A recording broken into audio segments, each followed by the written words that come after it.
My girlfriend broke up with me and made me cry, and my boss saw this as a weakness and fired me for being a weak man not worthy of his business. Posted by you/woollyeye. Okay, so this happened about 2 hours ago. First of all, a little backstory. I'm a 25-year-old male living in Iran, which is a very crappy country to live in or be born in. Everything here sucks and is incredibly hard, including finding a job. I have been unemployed since COVID hit my country and just recently managed to finally find a job.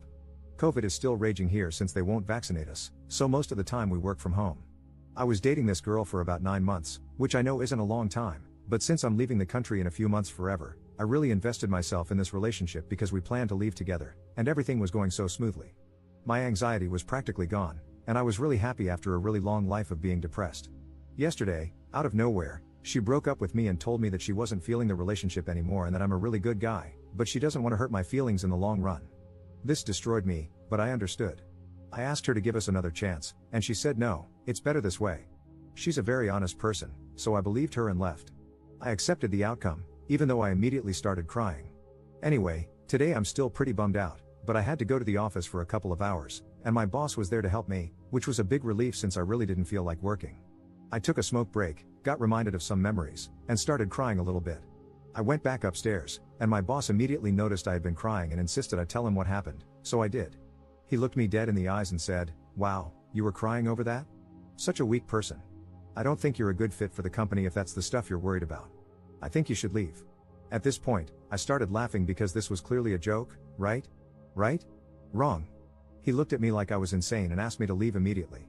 So, I packed up my stuff and did as I was told. Yesterday, I had a girlfriend whom I loved, a job, and a good future ahead of me.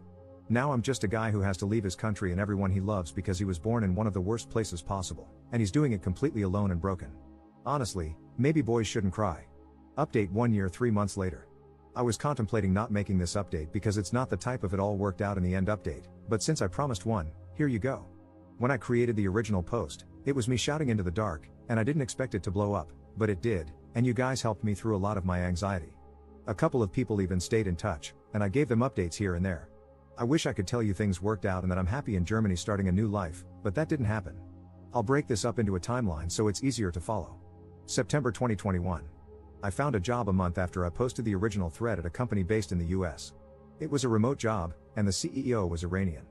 We were not documented, which is common because, most of the time, Iranian CEOs hire people outside of the US to pay them much less. This happens a lot. The pay was about $160 a month, and we had no benefits, but whatever, I was trying to save money to get out as soon as possible. March 2022. I started applying to schools in Germany and was confident I would get in because, a couple of years ago, my brother went through the same process and got in easily. I applied to 9 universities. A few rejected me because of my GPA, which is fair, and a few others accepted my application. At this time, my undergraduate degree wasn't ready because, in Iran, it takes a ridiculous amount of time and effort to get your degree. May 2022.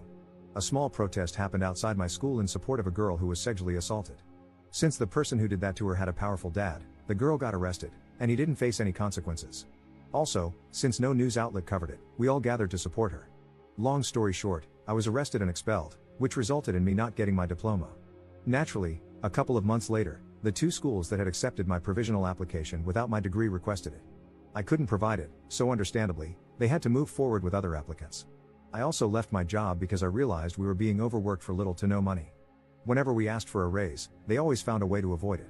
Honestly, the CEO had promised every employee that he'd help them move to the US at some point, which was obviously a lie. They just wanted us to work for them as much as possible until they could afford actual on-site employees. September 2022. Protests broke out, and I left Iran for a neighboring country because it wouldn't be safe for me. I was fairly active on social media about the whole situation, and a few thousand people followed me. 3 days after I left, they showed up at my house in Iran and tried to arrest me, but luckily, I wasn't there. If I go back to Iran, I won't make it past airport security. For the past 2 months, I've been trying to find a job, but I haven't been successful.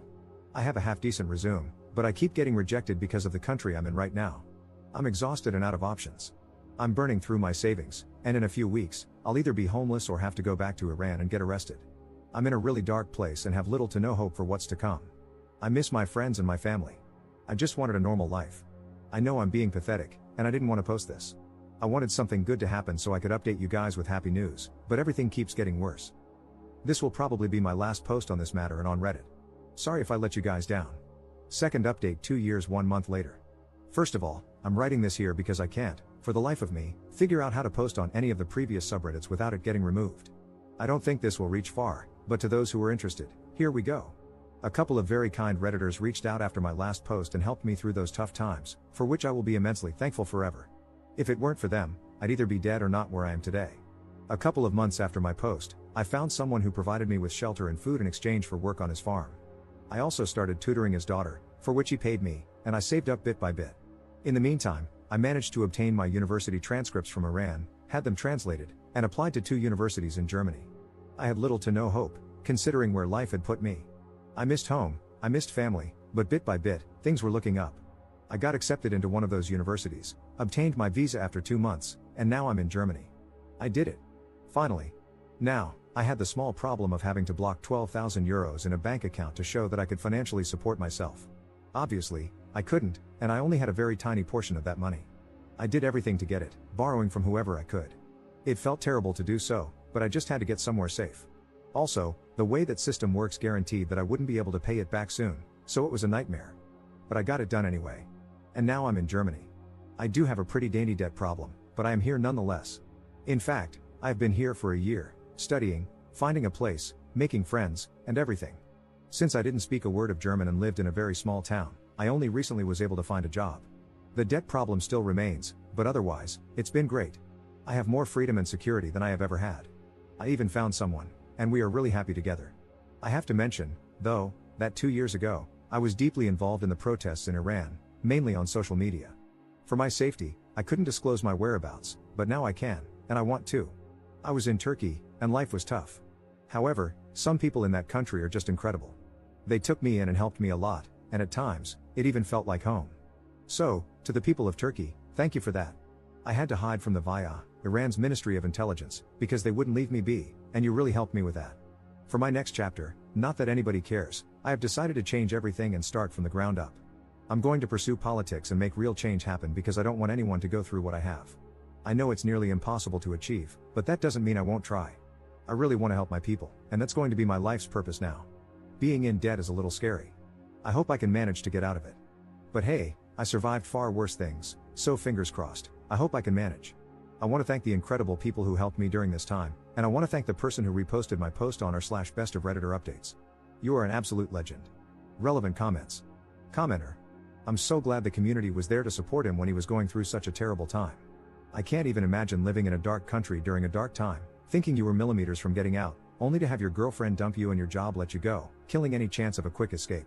It must have seemed insurmountable at the time, and he could have taken a path he couldn't come back from, but finding support here helped him mentally move forward.